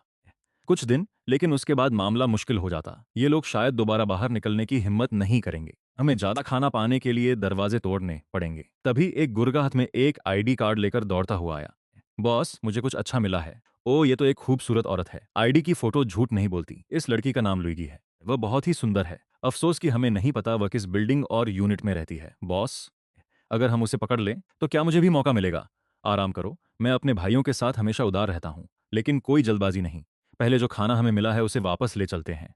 सूहे को वापस लाने के बाद मैंने सबसे पहले इमरजेंसी एग्जिट का दरवाजा बंद कर दिया। फिर मैं बिल्डिंग नंबर 5 की तीसरी मंजिल पर वापस गया। जब उसने अपना घर का दरवाजा देखा तभी सुहे थोड़ी शांत हो पाई। उसने जोर से मेरा हाथ झटका, भागकर गई और दरवाजा पीटने लगी। वांग तियान ने दरवाजा खोला। क्या तुम मर्द भी हो? मुसीबत के वक्त अपनी पत्नी को छोड़कर जान बचाकर भाग गए। तुम्हें दरवाजा बंद करने की हिम्मत कैसे हुई? उसकी आवाज भारी थी, लगभग चिल्लाती हुई। मैं मुस्कुराया, अपना दरवाजा खोला, चौखट पर टिक गया। तमाशा देखने के लिए वांग चेंग, जो घर में कांपते हुए छिपा था, उसने शोर सुना। उसने घबरा कर पीपहोल से देखा। जब उसने देखा कि बाहर सिर्फ सू है और मैं हैं, तभी उसने दरवाजा खोलने की हिम्मत की। शियाओहू, तुम ठीक हो? जल्दी अंदर आओ, वरना वो गुंडे वापस आ जाएंगे। वांग चेंग, तुम किस तरह के मर्द हो? शादी के वक्त क्या वादा किया था? खतरा सामने आते ही मुझे छोड़ दिया। मैं अंधी रही होंगी जो तुमसे शादी की। मुझे वहां खड़े होकर मजा लेते देख वांग चेंग का चेहरा उतर गया। शियाओ हूँ, मेरी बात सुनो। मैं डरा नहीं था, मैं सच में मदद मांगने गया था, पर कोई मदद नहीं करना चाहता था। मेरे पास कोई रास्ता नहीं था। मैं हथियार लेने वापस भागा था। मैं तुम्हें बचाने आने वाला था। तुम्हें मुझ पर भरोसा करना होगा। तो तुमने दरवाजा क्यों बंद किया? वांग तियान तुरंत चुप हो गया। सुहे रोती और चिल्लाती रही, घर का सारा खाना और पीने का सामान खत्म हो गया है। मेरा सोने का कंगन भी अभी खो गया। अब हम क्या करेंगे? मैं तो अभी बहुत छोटी हूँ। क्या मुझे तुम्हारे साथ भूखे मरना है? जैसे जैसे वह बोलती गई, वह और परेशान होती गई। वह फूट फूट कर रो पड़ी। सुहे इस वक्त पहले से कहीं ज्यादा बेब्स। वांग चेंग को भी समझ नहीं आ रहा था कि क्या करे। भले ही वह खुद को समाज का बड़ा आदमी मानता था जो साल के लाखों कमाता था, वह इस हाल में बिल्कुल बेकार था। अचानक वांग चेंग ने मेरी तरफ देखा जो तमाशा देख रहा था। उसे आखिरकार एहसास हुआ कि कुछ गड़बड़ है। ये बंदा इतना तंदुरुस्त क्यों लग रहा है? ऐसा बिल्कुल नहीं लग रहा कि ये भूखा रहा है। अरे भाई, क्या तुम्हारे घर में कुछ खाना बचा है? हाँ, काफी सारा है। ये तो बहुत अच्छा है। क्या तुम हमें कुछ दे सकते हो? बिल्कुल नहीं। मैंने अपनी जेब से कोक का एक कैन निकाला, उसे खोला और एक घूंट ली। मैंने मजे में डकार ली। पूरी तरह खुश। सर्दियों में भी ठंडी कोक का स्वाद कितना अच्छा लगता है। वांग चेंग और उसकी पत्नी बहुत गुस्से में हैं। उनकी आंखें लगभग बाहर निकल रही हैं। उन दोनों को देखकर मुझे बहुत हंसी आ रही है। दुनिया खत्म होने से पहले तुमने मुझे ऐसे इग्नोर किया जैसे मैं कुछ भी नहीं था। अब मैं तुम्हारी पहुंच से बहुत दूर हूं। वांग चेंग एक नकली मुस्कान के साथ जोर डालता है। आखिर हम पड़ोसी ही तो हैं। दूर के रिश्तेदार से अच्छा पास का पड़ोसी होता है ना? अगर तुम हमारे साथ थोड़ा खाना शेयर करने के लिए तैयार हो जाओ, तो जब ये मुसीबत खत्म हो जाएगी, मैं तुम्हें अपनी कंपनी में नौकरी दिलवा दूंगा। मैं तुम्हें हर महीने 6,000 वॉन दूंगा। नहीं, 8,000 वॉन महीना। ये सुनकर मैं जोर जोर से हंस पड़ा। इस बंदे को अभी भी कोई अंदाजा नहीं है कि असलियत क्या है। मैंने फ्राइड चिकन का एक पीस निकाला और खाया। फ्राइड चिकन के साथ कोक से बेहतर कुछ नहीं हो सकता। वह जोड़ा वहीं जम गया। मेरे हाथ में रखे फ्राइड चिकन को देखने लगा। वह गिड़गिड़ाते हुए बोला, क्या हम तुम्हें खाने के बदले पैसे दे सकते हैं? क्या ये चलेगा? क्या तुम दोनों को जरा भी अंदाजा है कि बाहर क्या चल रहा है? तो फिर क्या? बिल्कुल। क्या तुम हमारे साथ कुछ खाना शेयर करना चाहोगे? मैंने एक पल के लिए सोचा और मेरी नज़र सूही पर टिक गई। ठीक है, आजकल मेरा घर बहुत बिखरा हुआ और गंदा रहता है। मुझे इसे साफ करने के लिए किसी की जरूरत है। मैं सिस्टर इन लॉ को अपनी मेड के तौर पर रख सकता हूँ, सुबह 8 बजे से रात 8 बजे तक। हर दिन वो मेरी रोज की जरूरतों का ध्यान रखेगी। जहां तक पेमेंट की बात है, मैं उसे दिन में 3 वक्त का खाना दूंगा और वो हर दिन एक ब्रेड का टुकड़ा और पानी की एक बोतल घर ले जा सकती है। क्या कहते हो? ये बहुत ज्यादा है। मैं तुम्हारे लिए अपना घर क्यों साफ करूंगी? मैं एक बड़ी हस्ती हूँ। तुम बस एक डिलीवरी वाले हो जो मुझे मेड बनने को कह रहे हो। क्या तुम मजाक कर रहे हो? बिल्कुल नहीं। अरे, इस बारे में क्या ख्याल है? तुम्हारी सिस्टर इन लॉ और मैं मिलकर तुम्हारे लिए सफाई करेंगे। हम पक्का करेंगे कि सब एकदम चमक जाए। दूसरे पुरुषों का मेरे घर में स्वागत नहीं है। अगर तुम इससे खुश नहीं हो तो मुझे कोई फर्क नहीं पड़ता। फिर मैंने उनके मुंह पर दरवाजा बंद कर दिया। मुझे क्या लेना देना? मेरे पास खाना है, ड्रिंक्स हैं और हीटिंग है। मेरे पास उनका इंतजार करने के लिए बहुत समय है। उस रात अचानक मुझे हॉट पॉट खाने का मन हुआ, इसलिए मैंने बीफ लैम्ब और क्रैब डालकर एक बड़ा पॉट बनाया। सब कुछ। इस बीच कमरा नंबर 302 में वोंग चांग और उसकी पत्नी बिल्कुल चुप थे। उनका सारा खाने का सामान बहुत पहले ही खत्म हो चुका था। वे इतने भूखे थे कि सो भी नहीं पा रहे थे। ये क्या है? मुझे हवा में हॉटपॉट की खुशबू क्यों आ रही है? क्या भूख की वजह से मेरा दिमाग खराब हो गया है? दोनों ने एक दूसरे की तरफ देखा। वे लोग पहले से ही इतने भूखे थे कि उनकी जान निकली जा रही थी। अब जैसे ही उन्हें खाने की महक आई, उन्हें और भी ज्यादा बुरा महसूस होने लगा। वांग चेंग ने चुपके से दरवाजा खोला और पक्का कर लिया कि हॉट पॉट की महक सच में मेरे अपार्टमेंट से ही आ रही थी। उसने फौरन प्लान बनाना शुरू कर दिया। डार्लिंग, शायद तुम्हें जाकर उसकी मदद करनी चाहिए, है ना? वांग तियन, क्या तुम्हें सुनाई भी दे रहा है कि तुम क्या बोल रहे हो? आज सुबह तुमने मुझे अपनी जान बचाने के लिए अकेला छोड़ दिया था और अब तुम चाहते हो कि मैं किसी और आदमी के घर जाऊं। हाँ हाँ, शांत हो जाओ, ठीक है? तुम बस वहां सफाई करने के लिए जा रही हो। अगर वो कुछ भी अजीब करे तो तुम जितनी जोर से हो सके चिल्ला देना। मैं तुम्हारी आवाज सुन लूंगा और तुम्हें बचाने के लिए तुरंत अंदर आ जाऊंगा। सूही अब उसमें बहस करने की हिम्मत नहीं बची थी। उसका दिल उसके शरीर की ठंड से भी ज्यादा ठंडा पड़ गया था। पुराने दिनों को याद करते हुए उसके पति का स्टेटस अच्छा था। वो प्यारा और शरीफ था, सबका ख्याल रखने वाला और समझदार था। दोस्तों और परिवार की नजरों में वो एक परफेक्ट पति था। लेकिन जब मुसीबत आई तो उसने आखिरकार वांग चेंग का असली चेहरा देख लिया। डरपोक और बेदर्द, सिर्फ खाने के एक टुकड़े के लिए वो अपनी पत्नी को भेजने के लिए भी तैयार हो गया। और भी बुरा ये कि वो हमेशा खुद को शरीफ दिखाने का नाटक करता है। अपनी पत्नी का रिएक्शन देखकर वांग चेंग जल्दी से सफाई देने लगा। है, मेरा वो मतलब नहीं था। तुम्हें मेरा यकीन करना होगा। याद करो वो हैप्पी पर्सन वाला फार्मूला जो मैंने तुम्हें बताया था। हम खुश रहने वाले लोग हैं अगर हम बस थोड़ा सा पीछे हटें। इतना पीछे हटें कि अपनी पत्नी को ही दूसरे आदमी के पास भेज दें। ये नाटक करना बंद करो कि तुम बस एक डरपोक इंसान हो। अगर तुम सच में मर्द होते तो तुम बाहर जाते और खाना छीन कर लाते, बजाय इसके कि यहाँ बैठकर मुझे ये सब फालतू की बातें सुना रहे हो। ऐसी बात नहीं है डार्लिंग, मुझे समझाने दो, समझाने की जरूरत नहीं है। मैं उसके पास रहने जा रही हूँ। वांग तियन ने अपनी पत्नी को रोकने के लिए हाथ बढ़ाया, लेकिन बीच में ही रुक गया। सुई ने देखा कि उसके पति का उससे रोकने का कोई इरादा ही नहीं था। उसका दिल पूरी तरह टूट गया। मैं कमरे में बैठकर मजे से मीट खा रहा था और ठंडी बियर पी रहा था, तभी मुझे दरवाजे पर दस्तक सुनाई दी। मैंने पीपोल से देखा तो वो सूही थी। मेरे होठों पर एक हल्की रहस्यमयी मुस्कान आ गई। मैंने दरवाजा खोला। मैं यहाँ तुम्हारी मेड बनने आई हूँ। हॉट पॉट की जबरदस्त खुशबू तुरंत उसकी नाक में गई और धीरे धीरे उसके जमे हुए दिल को फिर से खुश कर दिया। शायद उसके साथ रहना ही बचने का सही तरीका है। कम से कम मैं जिंदा तो रह सकती हूँ, पर यह वाकई बहुत अजीब है। बाहर इतनी कड़ाके की ठंड है, उसने इतने कम कपड़े क्यों पहने हैं? क्या उसे जरा भी ठंड नहीं लग रही? मैंने सुहाई की तरफ देखा, फिर वांग कियांग को देखा जो पीछे खड़ा था और बहुत परेशान लग रहा था। मैंने सीढ़ी की तरफ ब्रेड का एक पैकेट और पानी की एक बोतल फेंकी। वांग कियांग ने खुशी खुशी उन्हें पकड़ लिया। उसने एक पल भी नहीं सोचा, पैकेट को फाड़ा और जल्दी जल्दी खाना अपने मुंह में ठूसने लगा। अंदर आ जाओ भाभी। सु हाई ने लिविंग रूम में रखे गर्म हॉट पॉट को देखा। वह अब और रुक नहीं सकी और अंदर चली गई। चिंता मत करो शियाओ हूँ, अगर कुछ चाहिए हो तो बस बता देना। सामने का दरवाजा तुरंत धड़ाम से बंद हो गया। वांग कियांग की बातें अचानक रुक गईं। सु वह अंदर कदम रखते ही हैरान रह गई। ऐसा लगा जैसे वह सर्दियों से सीधे गर्मियों में आ गई हो। उसकी जगह इतनी गर्म क्यों है जबकि बिजली तो सबके लिए बंद है? मैंने 2 दिनों से कुछ नहीं खाया है। क्या मैं पहले कुछ खा सकती हूँ प्लीज? मैंने हल्की मुस्कान के साथ कहा। अपनी जगह भूल गई क्या? मुझे मास्टर कहो सू। वह तुरंत गुस्से से पागल हो गया। वह बस चिल्लाने ही वाली थी कि तभी उसके पेट में जोर का मरोड़ उठा। उसने सोचा कि कैसे उसके पति को ब्रेड मिली और उसने उसे एक टुकड़ा तक नहीं दिया। उसकी आंखों में फिर से आंसू आ गए। भगवान के लिए, मैं कभी एलिट क्लास का हिस्सा हुआ करती थी और अब मुझे किसी मामूली आदमी को मास्टर कहना पड़ रहा है। पर मैं और क्या कर सकती हूँ मास्टर? मैंने सिर सी हिलाया और उसकी तरफ एक कागज का टुकड़ा फेंका। ये मेड कोड है, इसका ठीक से पालन करना। सू, उसने कंफ्यूजन में उसे उठाया। उसकी आंखें तुरंत फटी की फटी रह गईं। मेड कोड एक मेड को घर पर फिक्स मेड ड्रेस पहनी होगी। उल्लंघन करने वालों को एक दिन भूखा रहना पड़ेगा। दो मास्टर जो भी कहे वो एक ऑर्डर है। जुबान लड़ाने पर तुरंत नौकरी से निकाल दिया जाएगा। 3 मास्टर के घर आने पर उन्हें झुककर नमस्ते करना होगा। उल्लंघन करने वालों को एक दिन भूखा रहना पड़ेगा। यह बहुत हो गया। तुम मेरी बेइज्जती कर रहे हो। मैं वापस जा रही हूँ। मैंने उसे ठंडी नजरों से देखा। एक सुनहरी डेजर्ट ईगल निकाली और बंदूक उसके पीछे तान दी। जो लोग बात नहीं मानते, मेरे घर के बाहर रहने वाले, वे कभी न कभी खतरा बनेंगे ही, इसलिए उन्हें जिंदा रखने की कोई जरूरत नहीं है। सूही, वह दरवाजे की तरफ बढ़ी, लेकिन उसका हाथ रुक गया। दरवाजे के बाहर हीटर की रेंज से दूर कड़ाके की ठंड ने उसे फिर से जकड़ लिया। उसने हार मान ली। वह उस ठंडे घर में वापस नहीं जाना चाहती थी। अपने बेकार पति का सामना नहीं करना चाहती थी और दोबारा कभी भूखा नहीं रहना चाहती थी। सूही ने आखिरकार खुद को मना लिया और सीधे घुटनों के बल बैठ गई। मालिक, मुझसे गलती हो गई। चूंकि तुमने रुकने का फैसला कर लिया है तो नियमों का ठीक से पालन करो।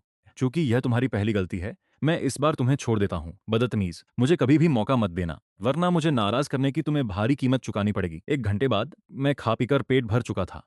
मैंने अपने सामने बैठी खूबसूरत औरत को देखा और अपनी इच्छाओं को काबू में रखने की पूरी कोशिश की। वैसे भी बाद में बहुत मौके मिलेंगे, जल्दी करने की कोई जरूरत नहीं है। फिर मैं बाथरूम गया और गर्म पानी तैयार किया और सूही से कहा कि खुद जाकर नहा ले। मैं वापस लिविंग रूम में आ गया। मैं चैन की सांस लिए बिना न रह सका। ऐसी ही जिंदगी तो होनी चाहिए। कोई आश्चर्य नहीं कि वह वो डोंग में सबसे बेहतरीन है। जो एहसास सूही मुझे दे रही है वह बिल्कुल वैसा ही है जैसा जैकी और जूशी ने कहा था। बहुत ही मजेदार। उस लिन वान यू से बिल्कुल अलग, जो मुझे नफरत से देखती थी और बिना सोचे समझे मुझे लात मारकर भगा देती थी। सूही ने जो अभी हुआ उस बारे में सोचा और उसे फिर से रोना आ गया, लेकिन वह फिर भी चुपचाप डाइनिंग टेबल तक गई और मेरे बचे हुए हॉट पॉट को पूरा खा गई। पेट भरने का वो पुराना एहसास आखिरकार वापस आ गया और उसके साथ ही उसका सारा विरोध भी खत्म हो गया। उसने मेड के काम को ठीक से करते हुए सफाई शुरू कर दी। सब कुछ साफ करने के बाद वह सोफे पर सिमट कर सो गई। उसने बात समझ ली थी। यहाँ खाना है और यहाँ गर्म है। यह सचमुच स्वर्ग जैसा है। जहां तक सम्मान की बात है, जिंदा रहने के सामने उसकी कोई अहमियत नहीं है। जिंदा रहना सबसे जरूरी है। बस एक चीज जो वो समझ नहीं पा रही थी वो ये कि आखिर खाना कहाँ छुपाया है। किचन और फ्रिज दोनों खाली हैं। क्या ये बेडरूम में हो सकता है? पर वो मेरे बेडरूम में आने की हिम्मत तो बिल्कुल नहीं करेगा। बाहर कितना आराम है। वो रिस्क लेने की जरूरत नहीं है। 0-10 रिवार्ड्स फिर से मिल गए हैं। आज के चेक इन रिवार्ड्स ये रहे। 1, न्यूक्लियर पावर्ड जनरेटर जो अनलिमिटेड एनर्जी देता है। 2, combat made function unlock. 3, 1000 high explosive grenades. 4, कभी न बदबू मारने वाले मोजों की एक जोड़ी। मुझे हाई एक्सप्लोसिव ग्रेनेड्स चाहिए तो हैं, लेकिन अभी के हालात को देखते हुए मेरे पास एक पिस्टल होना ही काफी है। हाई एक्सप्लोसिव ग्रेनेड्स अभी तो बस फालतू की चीज हैं। मैं उन्हें बाद में ले सकता हूं जब वो फिर से सामने आएंगे। कॉम्बैट मेड ये क्या है जानने के लिए मैंने दूसरा ऑप्शन चुना। सिलेक्शन कंफर्म करने के बाद सिस्टम पैनल पर एक नया टैब आ गया। मैंने उस पर क्लिक किया। सूही की जानकारी दिख रही थी। नाम सूही, measurements 34C, 24-36, system score 82, current level 1, mid outfit 55। मैंने अपनी ठुड्डी सहलाई, गहरी सोच में डूब गया। बाकी सब तो समझ में आती हैं, लेकिन ये मेड आउटफिट का क्या मतलब है? यकीनन वैसी तो नहीं जो मैंने खुद काट कर बनाई थी। ये पक्का कोई सिस्टम प्रॉप होगा मेड का। लेवल अप करना काफी खास है, जैसे गेम में प्रिंस की क्यू स्किल होती है। ये मेड को ईएक्सपी दे सकता है। ईएक्सपी बार फुल होने पर आप उसे लेवल अप कर सकते हैं। मेड का मैक्सिमम लेवल होस्ट के लेवल का आधा होता है। इसका मतलब है कि अभी कड़ी मेहनत करके मैं सूही को ज्यादा से ज्यादा लेवल 3 तक ही लेवल अप कर सकता हूँ। सिस्टम से जो मुझे +5 लेवल मिला है उसने मेरी फिटनेस को पूरी तरह बेहतर बना दिया है। ये एक फुल बफ है। हाँ ठीक है, जहां तक सूही को लेवल अप करने की बात है, मैं इससे लेकर काफी कॉन्फिडेंट हूँ। वोंक्यो पूरी रात करवटें बदलता रहा। उसे बिल्कुल नींद नहीं आई। बगल वाले कमरे से आती आवाजें उसके दिमाग में गूंज रही थीं। वो गुस्सा होना चाहता था पर हिम्मत नहीं हुई। आखिरकार वो खुद ही था जिसने अपनी पत्नी को बाहर धकेला था। सुबह 8 बजे वांग क्यू की आंखों के नीचे काले घेरे थे। वो मेरे दरवाजे पर खटखटाए बिना नहीं रह सका। मैंने दरवाजा खोला, अभी भी आधी नींद में था। मैं पूछना चाहता हूँ कि शियाओहू कैसी है? वह पूरी रात तुम्हारे घर पर थी। क्या अब उसे घर नहीं आ जाना चाहिए? वांग चियांग ने लिविंग रूम के अंदर देखा और अपनी पत्नी को मेड की ड्रेस में पाया। जलन और गुस्सा उसके सीने में भर गया, लेकिन उसने खुद को रोक लिया। मैंने अपने माथे पर हाथ मारा और कहा, ओ देखो मैं कितना भुलक्कड़ हूँ। भाभी जी बहुत काम की हैं। उन्होंने मेरी जगह एकदम चकाचक साफ कर दी। मैं उनके काम से सचमुच बहुत खुश हूँ। फिर मैंने मुड़कर सूहे की तरफ देखा। तुम पूरी रात बिजी रही हो, तुम थक गई हो। ले वापस जाओ और आराम करो। किचन और बाथरूम अभी साफ नहीं हुए हैं। मैं आज वापस नहीं जा रही डार्लिंग, बाहर बहुत ठंड है। तुम्हें जल्दी घर चले जाना चाहिए, मैंने हल्का सा मुस्कुराते हुए कहा। मैं उसके जवाब से बहुत खुश था। वांग चियांग पूरी तरह गुस्से में आगबूला था। उसने अपनी पत्नी को गुस्से भरी नजरों से देखा। वह फटने वाला था, लेकिन अगले ही पल मैंने ब्रेड का एक पैकेट और पानी की एक बोतल फेंक दी। यह आज का राशन है, शुक्रिया। चूंकि अभी उसकी सफाई खत्म नहीं हुई है, इसलिए शियाओ हूं यहाँ रुक सकती है और काम जारी रख सकती है। मैं तुम दोनों को परेशान नहीं करूंगा। देखा, तुम्हारा पति तुम्हारे लिए बिल्कुल नहीं आया था। वह तो सिर्फ खाने के लिए आया था। सूहे को थोड़ा दुख हुआ, लेकिन उतना नहीं जितना उसने सोचा था। ऐसा लग रहा था जैसे उसे धीरे धीरे मेरे घर पर रहने की आदत हो रही थी। वांग चियांग घर पहुंच गया। उसकी आंखें बेहद गुस्से में थीं। जिस तरह से सूहे ने अभी रिएक्ट किया, साफ है कि वह उस आदमी पर फिदा हो चुकी है। यह बहुत गुस्सा दिलाने वाला है। मुझे यकीन है तुम बरसों से वहां जाने का इंतजार कर रही थी, है ना? बिल्कुल नहीं, मुझे उसका सारा खाना छीनने का तरीका ढूंढना ही होगा। बिल्डिंग नंबर 5 के बहुत सारे जिंदा लोग इमरजेंसी एग्जिट में जमा हो गए थे। वांग चियांग ये देखकर डर गया। पूरी बिल्डिंग में 100 से भी कम लोग जिंदा बचे हैं। बाकी लोग या तो ठंड से जम गए, भूख से मर गए, या जहर फैलने की वजह से मर गए। दोस्तों, अभी हालात बहुत मुश्किल हैं। मुझे लगता है कि हम सबको एक साथ मिल जाना चाहिए। कल पूरा मोहल्ला ट्रेड फेयर के लिए अंडरग्राउंड गैराज में गया था, लेकिन हमें ब्रदर लॉन्ग और उसके गैंग ने लूट लिया। इसलिए अब कोई भी गैराज जाने की हिम्मत नहीं करता। हमारी जिंदगी और मुश्किल होती जाएगी। इसलिए मेरा सुझाव है कि हम सब जो अभी जिंदा हैं एक ग्रुप बना लें। सामान शेयर करें, फायदे शेयर करें और मिलकर इस संकट का सामना करें। ये फालतू की बातें बंद करो। हम सब यहाँ भूखे मर रहे हैं। हम सामान को कैसे बांट सकते हैं? मुझे लगता है कि अभी सबसे पहले हमें एक काम करना चाहिए। हर परिवार से एक जवान को लेकर गार्ड टीम बनानी चाहिए। पहली मंजिल पर कमरे नंबर 101 से शुरुआत करो। दरवाजे खटखटाओ। घर घर जाकर सामान इकट्ठा करो। जिन घरों में कोई नहीं बचा वहां का सारा सामान ले लो। ब्रदर लॉन्ग का गैंग तो लोगों को मारने तक से नहीं डरता। हम बस हाथ पर हाथ धरे बैठकर मरने का इंतजार नहीं कर सकते। गैराज का सिक्योरिटी दरवाजा अकेले उन्हें नहीं रोक पाएगा, इसलिए सामान इकट्ठा करते समय हमें ग्रुप में काम करना होगा। अगर हम ब्रदर लॉन्ग के लोगों के सामने सिपाही आ जाएं, तो हमें डरने की जरूरत नहीं है। वे सिर्फ 3 लोग हैं, हमारे पास 10 से ज्यादा लोग हैं। हमें उनसे डरने की क्या जरूरत है? तो हम जो सामान इकट्ठा करेंगे उसे कैसे बांटेंगे? जो भी गार्ड टीम में शामिल होगा उसे सामान बराबर बांट दिया जाएगा। लेकिन मेरे परिवार में कोई जवान नहीं है। मेरे पति शायद बहुत पहले बाहर जहर खाकर मर गए थे। अब घर में बस मैं और मेरी बेटी बची हैं। हाँ, मुझे लगता है कि यह बंटवारा सही नहीं है। मैं और मेरी पत्नी दोनों 60 साल से ऊपर के हैं। हमारे हाथ पैर पहले जैसे ठीक नहीं रहे। हमें चलने फिरने में भी दिक्कत होती है। तो फिर हमें क्या करना चाहिए? सबसे अच्छा तो यही होगा कि जो सामान आप लूट कर लाएं उसे हर घर में थोड़ा थोड़ा बांट दें। बुजुर्गों का ख्याल रखना चाहिए। वांग चांग की आंखों में एक खतरनाक चमक आ गई। ये बुढ़िया बिना कुछ किए मुफ्त में खाना पीना चाहती है। उसके बोलने से पहले ही एक अधेड़ उम्र का आदमी चिढ़ गया। किसे परवाह है कि तुम जियो या मरो? बस वही करो जो वांग चांग ने कहा है। जो काम करेगा उसे ही खाना मिलेगा। अगर जीना है तो बेहतर होगा कि मेरी बात मानो। अगर तुम ठीक से पेश आओगे तो शायद मैं तुम्हें थोड़ा बहुत कुछ दे दूं। जो लोग कुछ भी काम नहीं करना चाहते वे अंजाम खुद भुगते। वांग चांग ने मन ही मन उसकी तारीफ की, लेकिन जैसे ही ये शब्द निकले पूरी जगह पर तुरंत हंगामा मच गया। चारों तरफ तू तू मैं की आवाजें गूंजने लगीं। उस अधेड़ उम्र के आदमी का चेहरा गुस्से से लाल हो गया। अचानक उसने उस महिला को सिर से पकड़ा जो सबसे जोर से चिल्ला रही थी। और उसके सिर को बार बार दीवार पर दे मारा। बर्फ के टुकड़े हर तरफ उड़ने लगे। मुश्किल हालात ने आखिरकार लड़ाई का रूप ले लिया। उस पल आदमी के चेहरे पर एक वहशीपन था। उसने सबके सामने उस महिला को पीट पीट कर मार डाला। सामने का नजारा देखकर सब डर गए थे। दर्जन भर से ज्यादा आदमियों ने एक दूसरे की तरफ ऐसे देखा जैसे कोई रुकावट हट गई हो। मुसीबत का पिटारा पूरी तरह खुल चुका था। भाइयों, इन लोगों को काबू में करो। जो काम के हैं उन्हें रखो, जो साथ न दे उसे बाहर निकाल फेंको। बीच में मत आओ। वांग तियान पूरी तरह हैरान रह गया था। चीजें इतनी खराब कैसे हो गईं? उसकी योजना के अनुसार गार्ड टीम बनाने के बाद वह मुझे धमकाकर खाना देने के लिए मजबूर कर सकता था। इस तरह वह अपनी पत्नी को भी बचा सकता था। उसने तो लोगों की गंदी फितरत को कम आंका था। अपनी कायरता के कारण वह अभी सिर्फ घबराकर भाग सकता था। रेंगते हुए वापस घर जाकर छिप गया। मास्टर, बाहर लड़ने की आवाजें आ रही हैं। क्या कुछ गलत है? उन सब के बारे में चिंता मत करो। बस उस काम पर ध्यान दो जो तुम्हें करना है। तुम्हें बाकी किसी भी चीज के बारे में सोचने की जरूरत नहीं है। बिल्डिंग 5 में सफाई अभियान शुरू हो चुका है, लेकिन यह इकलौता मामला नहीं है। उस आदमी ने सबके लिए मिसाल कायम कर दी।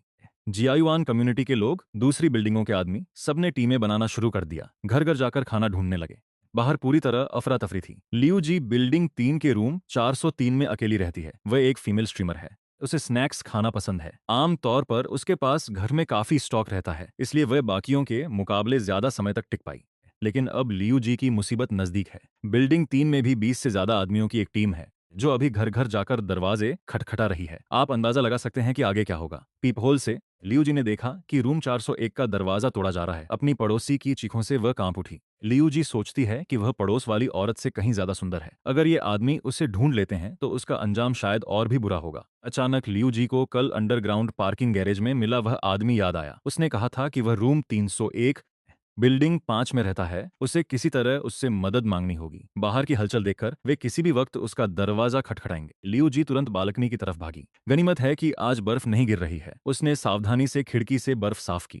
उसने जल्दी से खिड़की खोली और बाहर झांका। बिल्डिंग 3 जहां वह रहती है, वह बिल्डिंग 5 से ज्यादा दूर नहीं है। दोनों बिल्डिंग बस 20 मीटर की दूरी पर हैं और खिड़की से बाहर देखने पर उसे मेरी बालकनी बिल्कुल साफ दिखाई देती है। उसने बिना कुछ सोचे घर में मौजूद सभी बोतलें और जार पकड़े और बाहर फेंक दिए। खिड़की पर मारकर मेरा ध्यान खींचने की कोशिश करने लगी, लेकिन उसमें ज्यादा ताकत नहीं है और उसका निशाना भी खराब है। उसने कई बार फेंका और हर बार चूक गई। वह और परेशान हो रही थी। आखिरकार स्किन केयर की एक बोतल सीधे कांच पर जा लगी। वह टूटी नहीं, लेकिन उससे जोरदार आवाज हुई। मैं सू और नौकरानी को सब समझा रहा था, तभी मैंने यह शोर सुना। मैं बालकनी की तरफ गया। मैंने भौहें सिकोड़कर बाहर देखा और लियू जी को अपनी तरफ हाथ हिलाते हुए देखा। मुझे जल्दी बचाओ, वे अंदर घुसने वाले हैं। रुको, मुझे किसी औरत की आवाज क्यों आ रही है? 401 नंबर का आदमी उलझन में खड़ा हो गया। सोफे पर बैठे एक तगड़े आदमी के मुंह में सिगरेट थी। वह उदास चेहरे के साथ दरवाजे की तरफ मुड़ा। बॉस, ऐसा लग रहा है कि आवाज इसी फ्लोर से आ रही है। उस आदमी का नाम लिन है। लिन हाओ बिल्डिंग 3 का लीडर है। आवाज 403 नंबर से आ रही है। उस कमरे में एक औरत है। लिन हाओ ने इशारा किया और अपने आदमियों को 403 नंबर के दरवाजे तक ले गया। जल्द ही दरवाजे पर दस्तक हुई। लियू जी और भी ज्यादा डर गई और मुझे चिल्लाकर बोलने लगी, वे आ गए हैं, प्लीज मैं आपसे गुजारिश करती हूँ। मैं बिल्कुल शांत दिख रहा था। मैंने अपनी बाहें बांधी और हल्की सी मुस्कान दी। सिर्फ तुम्हारे लिए। क्या तुम जानती हो तुम्हें क्या कीमत चुकानी पड़ेगी? लियू जी जम गई। उसकी आंखें लाल हो गईं। जब तक तुम मुझे बचा सकते हो, मैं तुम्हारी गर्लफ्रेंड बनने को तैयार हूं। मुझे गर्लफ्रेंड की जरूरत नहीं है। लियू जी एक पल के लिए चुप हो गई। तभी अच्छे कपड़े पहने सूहे धीरे धीरे मेरे पैरों के पास आई।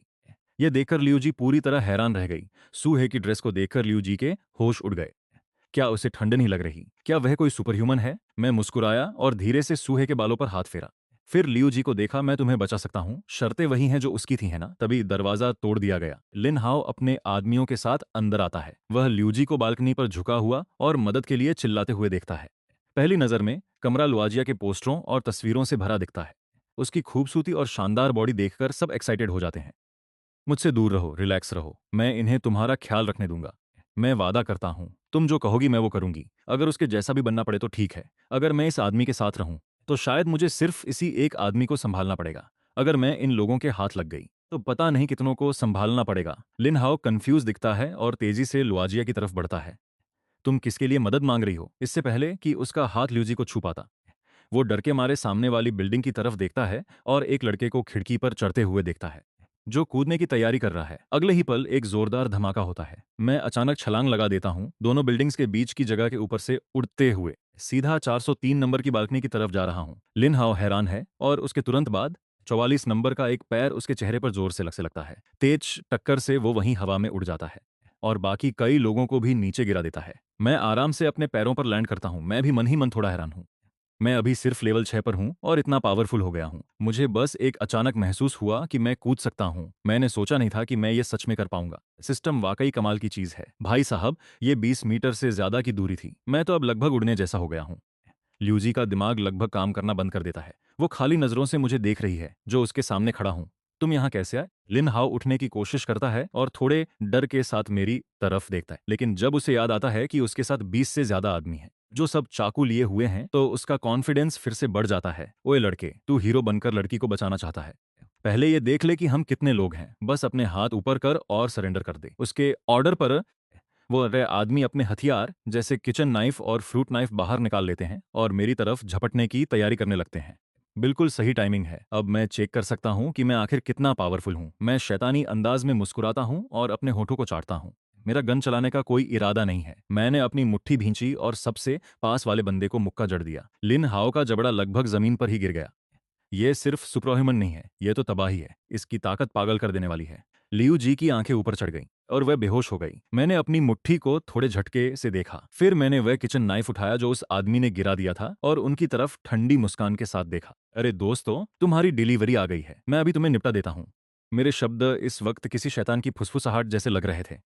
मुझे नहीं पता कि सबसे पहले चिल्लाया कौन। ये नया ग्रुप पल भर में बिखर गया। वे सब दरवाजे की तरफ भागने लगे। लिंग हाउस सबसे तेजी से भागा, लेकिन 20 से ज्यादा लोग एक छोटे से दरवाजे से निकलने की कोशिश कर रहे थे। उनके लिए इतनी आसानी से बच निकलना मुमकिन नहीं था। वहां पूरी तरह अफरा तफरी मची थी। मुझे उस सब से कोई मतलब नहीं था। उनमें से सिर्फ आधे ही बच पाए। मैं 403 नंबर अपार्टमेंट से बाहर निकला और देखा कि कॉरिडोर पूरी तरह खाली है। फिर मैंने कुंद हो चुके किचन नाइफ को एक तरफ फेंक दिया। 401 नंबर अपार्टमेंट का दरवाजा पूरा खुला था। वह मरती हुई औरत दरवाजे तक घिसकर आने की कोशिश कर रही थी। उसने बहुत मुश्किल से मुझे मदद के लिए पुकारा। मैंने मुड़कर उसकी तरफ देखा। वह औरत दिखने में ठीक ठाक थी। वह देखने में ऐसी लग रही थी जैसे 30 या 40 की हो। अगर वह इस मुसीबत में न फंसी होती तो वह काफी सुंदर दिखती। बहुत बुरा हुआ कि वह मौत के करीब थी। यह शायद मरते वक्त उसकी आखिरी ताकत थी। प्लीज मेरी बेटी। उस औरत ने मेरी तरफ देखा। उसकी आंखों में उम्मीद की एक चमक थी। कोई दिलचस्पी नहीं है, ये कहकर मैं जाने लगा। उस औरत की आंखों की रोशनी तेजी से फीकी पड़ गई। उसने अपना सिर उठाया और उसे जोर से फर्श पर दे मारा। वह मर रही थी। उसने जो कुछ शब्द बड़ी मुश्किल से कहे, उससे मेरे कदम रुक गए। Yang Cheng University of Science and Technology. इससे पहले कि वह अपनी बात पूरी कर पाती, उसने आखिरी सांस ली। Jiangcheng University of Science and Technology. मैंने अपनी आंखें सिकोड़ी। इसने वाकई मेरी दिलचस्पी जगा दी, क्योंकि मेरी एक्स गर्लफ्रेंड लियू रियान भी उसी कॉलेज में जाती थी। मैंने उस औरत की लाश पर एक नज़र डाली, आह भरी और उसके अपार्टमेंट के अंदर चला गया। उसका पति बहुत पहले से खून के तालाब में पड़ा था। उसकी आंखें पूरी तरह खुली थीं। मैंने जल्दी से उन तीनों की एक फैमिली फोटो ढूंढ ली। मेरी आंखें पल भर में चमक उठीं। उस औरत की बेटी सच में बहुत सुंदर थी। वह जोश और जवानी से भरी हुई थी। हंसते वक्त उसके गालों पर 2 छोटे डिंपल पड़ते थे। शर्त लगा लो, वह पक्का कैंपस की सबसे खूबसूरत लड़की होगी। शायद वह सू से भी ज्यादा हॉट हो। वह एक परफेक्ट मेड बन सकती है। मैंने यह भी पता लगा लिया कि उस लड़की का नाम चेन यूनक्सी है। 19 साल की है। स्कूल ऑफ कम्युनिकेशन में 2nd ईयर की स्टूडेंट है। Jiangcheng University of Science and Technology में। बढ़िया है। जब मैं यहाँ से बाहर निकल पाऊंगा तो मैं Jiangcheng University of Science and Technology जाऊंगा। उम्मीद है कि वह अभी जिंदा होगी। और तुम भी लियू रुयान, बेहतर होगा कि तुम भी जिंदा रहो। मैंने चेन यूनक्सी की फोटो रख दी और वापस चला गया। अपार्टमेंट 403। मैंने लियू जाई को हिलाकर जगाया। लियू जाई ने नींद में आंखें खोली। उसने सबसे पहले मुझे खून से लथपथ देखा और उस लिविंग रूम को जो नर्क जैसा लग रहा था। मैंने उसके चेहरे पर एक तमाचा जड़ दिया। चिल्लाना बंद करो, तुम बहुत शोर मचा रहे हो। तभी लियू जाई को पूरी तरह होश आया। उसने डर के साथ मेरी तरफ देखा। उसका पूरा शरीर कांप रहा था। चलो मेरे साथ वापस चलो। मैं खड़ा हुआ और बाहर की तरफ चला गया। लियू जाई ने लाशों से भरे कमरे को देखा। उसे उल्टी आने लगी और उसके पैर कांपने लगे, लेकिन मैं अपार्टमेंट से बाहर निकल चुका था। इसलिए वह घबरा गया और घुटनों के बल रेंगते हुए बाहर आ गया। वह यहां और नहीं रुक सकता था। उसे मेरा पीछा करना ही था। इस बार मैंने इमारत से कूदने का रिस्क नहीं लिया। मैं एक आम इंसान की तरह सीढ़ियों से गया। मैंने अंडरग्राउंड गैरेज के रास्ते वापस जाने का प्लान बनाया था। बाहर निकलने के बाद लियू जाई ने भी अपार्टमेंट 401 वाली उस औरत की लाश देखी। उसके मन में उदासी छा गई। इस बर्बादी में औरतों के पास बस 2 ही रास्ते होते हैं, या तो किसी ताकतवर आदमी का साथ पकड़ लो, या फिर आदमियों के झुंड का शिकार बन जाओ। कोई तीसरा विकल्प नहीं है। इज्जत, सतीत्व, ताकत के सामने ये सब बेकार है। यह सोचकर लियू जाई खुश था कि उसने मेरा साथ देने का फैसला किया, वरना उसका हाल इस औरत से कहीं ज्यादा बुरा होता। एक पल के लिए उसे अचानक सब समझ आ गया। और उसमें हिम्मत आ गई। उसने जल्दी से अपनी रफ्तार बढ़ाई ताकि मेरे पास पहुंच सके। हम अंडरग्राउंड गैरेज में घुसे ही थे कि हमें लोगों के बात करने की आवाज़ आई। ये लोग काफ़ी चालाक हैं। उन्होंने तो हर इमारत में अपनी टीम भी बना ली है। इस वजह से हम एक भी घर नहीं लूट पाए। ब्रदर लॉन्ग ने अपने माथे की चोट को छुआ और उनकी हालत सचमुच खराब लग रही थी। किस्मत से वो बस अपने 2 भाइयों को लेकर दूसरी बिल्डिंग लूटने गया था और वहां 12 से ज्यादा लोगों ने पलटकर हमला कर दिया। वहां वो मुश्किल से ही अपनी जान बचाकर निकल पाया। तब पता भी नहीं था कि ये लूटपाट और हत्या उसने ही शुरू की थी, जिसकी वजह से बाकी सब भी उसकी नकल करने लगे और आज ये हाल हो गया। बॉस, अब हमें आगे क्या करना चाहिए? मुझे क्या पता, उसे वाकई कुछ नहीं सूझ रहा था। अब बिल्डिंग नंबर 7 जहां वो रहता था, वहां भी लोग ग्रुप बनाने की तैयारी कर रहे थे, जिससे वो तीनों आसानी से उनके निशाने पर आ सकते थे। झांग पेंग कुछ और कहना चाहता था, तभी उसे अचानक कदमों की आवाज सुनाई दी। उसने तुरंत ध्यान से देखा। कौन है वहां? बस यहां से निकल रहे हैं, मैंने साफ देख लिया था और शांति से कहा। लियू जिया ने उन्हें पहचान लिया और जल्दी से मेरे पीछे छिप गई। उसे डर था कि कहीं वो पकड़ी न जाए। बस निकल रहे हैं। पूरे मोहल्ले में हमारे गैंग के बारे में किसने नहीं सुना है? तुम में काफी हिम्मत है लड़के। बॉस, ये वही औरत है जिसका आईडी कार्ड था। ये सचमुच वही है। हाँ हाँ, क्या इत्तेफाक है। हम दिन भर खाने की तलाश कर रहे थे। उम्मीद नहीं थी कि ऐसी हसीन चीज सामने आ जाएगी। हम भी काफी लकी हैं, है ना? ये कहते हुए उन तीनों ने हमें घेर लिया। लियू जिया बहुत डर गई थी। वो तुरंत मेरे पीछे छिप गई। छुपो मत, खूबसूरत लड़की। अपने बड़े भाई को जरा तुम्हें ठीक से देखने दो। ब्रदर लॉन्ग ने लियू जिया का चेहरा छूने के लिए हाथ आगे बढ़ाया। ऐसा लगा जैसे उसने मेरे होने पर बिल्कुल ध्यान ही नहीं दिया। मैंने गुस्से में उसका हाथ झटक दिया। क्या तुम अंधे हो? क्या तुम्हें नहीं दिख रहा कि एक आदमी यहाँ खड़ा है? ब्रदर लॉन्ग चौंक गया और दर्द में अपना हाथ पीछे खींच लिया। तब जाकर उसने मुझे ध्यान से देखा। हालांकि मैं लंबा हूं और शरीर से मजबूत भी, फिर भी उन तीनों ने मुझे बिल्कुल हल्के में लिया। झांग पेंग ने मेरे कपड़ों पर लगे खून के धब्बों को देखा। उसने अपनी भौहें सिकोड़ी और उसे लगा कि कुछ तो गड़बड़ है, लेकिन उसने और कुछ नहीं कहा। वो लोग खुद खून खराबा कर सकते थे, तो जाहिर है बाकी लोग भी कर सकते थे। अतः लड़के, आज मेरा मूड अच्छा है। मेरा किसी को मारने का मन नहीं है। समझदारी दिखाओ। इस लड़की को मेरे हवाले कर दो और मैं तुम्हारी जान छोड़ दूंगा। मुझे जल्दी है। अगर तुम मरने पर ही तुले हो तो फिर आगे जो होगा उसके लिए मुझे दोष मत देना। उसी पल मैंने बहुत तेजी से किक मारी। एक के बाद एक 3 तेज आवाजें आईं। एक सेकंड बाद ब्रदर लॉन्ग और बाकी दोनों को बहुत तेज दर्द हुआ। उन तीनों ने अपने प्राइवेट पार्ट्स पकड़ लिए, घुटनों के बल गिर गए और उन्हें ठंडे पसीने आने लगे। कमीने, तू नियमों के हिसाब से नहीं खेल रहा है। बहुत जोर से दर्द हो रहा है। क्या ये टूट गया? लियू जाई की आंखों में मेरे लिए तारीफ चमक रही थी। वह वाकई बहुत बैडेस है। मैंने मुड़कर उसे देखा, फिर अपनी जेब से एक गोल्डन डेजर्ट ईगल निकाली और उसे दे दी। जाओ और इनका काम तमाम करो। लियू जाई जम गई। वह शायद मुर्गी या बत्तख तो आसानी से मार सकती थी, लेकिन 3 जवान आदमियों को मारना, यह तो उसके लिए बहुत मुश्किल काम था। जल्दी करो। अगर तुम्हें मेरी मेड बनना है तो तुम्हें लोगों को मारना आना चाहिए। मैं बेकार लोगों को अपने पास नहीं रखता। यह कहने के बाद मैंने बंदूक उसके हाथ में दे दी। वह गोल्डन डेजर्ट ईगल उसके हाथ में थोड़ी भारी लग रही थी। ठंडी गन हाथ में आते ही लियू जाई को तुरंत समझ आ गया कि यह कोई खिलौना नहीं, यह असली बंदूक थी। बंदूक की नली को उस इंसान की तरफ करो। अपनी पहली उंगली ट्रिगर पर रखो। मैंने उसे शांति से सिखाया। लियू जाई बहुत झिझक रही थी, लेकिन जब उसकी नजर मेरी तेज नजरों से मिली तो उसने बहस करने की हिम्मत नहीं की। जब ब्रदर लॉन्ग ने लियू जाई को अपनी तरफ बंदूक ताने देखा तो उसे लगा कि वह खिलौना है। वह हंसे बिना न रह सका।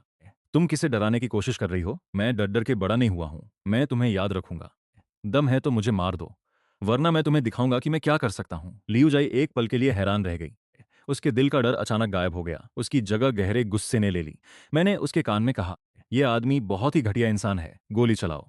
लियू जाई ने अपने दांत जोर से भींचे। उसने लगभग अपना होंठ खून निकलने तक काट लिया था। भले ही वह बहुत गुस्से में थी, लेकिन जब बात किसी को सच में मारने की आई तो वह अब भी झिझक रही थी। हाँ हाँ हाँ, करो, चलाओ गोली। तुम नहीं कर पाओगी है ना? डरो मत, मेरे पास भी एक बंदूक है। मैं तुम्हें बाद में अच्छे से दिखाऊंगा। अचानक लियू जाई की उंगली हिली और उसने ट्रिगर दबा दिया। तेज गोली चलने की आवाज अंडरग्राउंड गैरेज में गूंज उठी। ब्रदर लॉन्ग का सिर तुरंत फट गया। झांग पेंग और दूसरा गुर्गा डर के मारे कांपने लगे। उन्होंने दर्द की परवाह नहीं की और भागने की जल्दी में थे। लियू जी अपने सामने पड़ी लाश को खाली नजरों से देखती रही। उसके हाथ बुरी तरह कांप रहे थे। तभी उसे कमरा नंबर 401 वाली महिला की याद आई।